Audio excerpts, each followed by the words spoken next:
naronse nawubonye yamitwarira ukakati waruvuze nyine ni ukuvuga ngo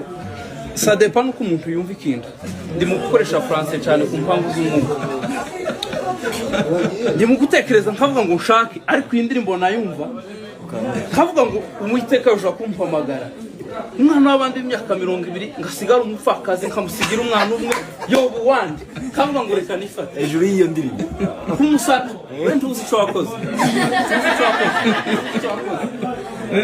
tuzi indi zose ziri mu kubita zikubita kutya zigataruka kabisa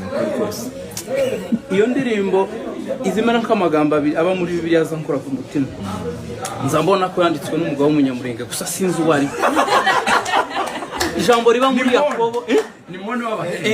ijambo riba muri Yakobo 1:2 aravuga ngo nimwemere ko ari ibyishimo rwose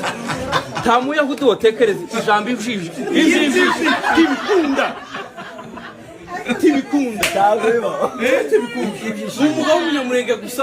waruhaza amata n'umutima yanditse gute ngo nimwemere ko ari ibyishimo rwose ngo nimugubwa gitumo nibagerageza bitari bibi irindi jambo ni Dawidi wajyanditse ariko nza mbona ko atari nkawitije amaboko y'umugabo w'umunyamurenge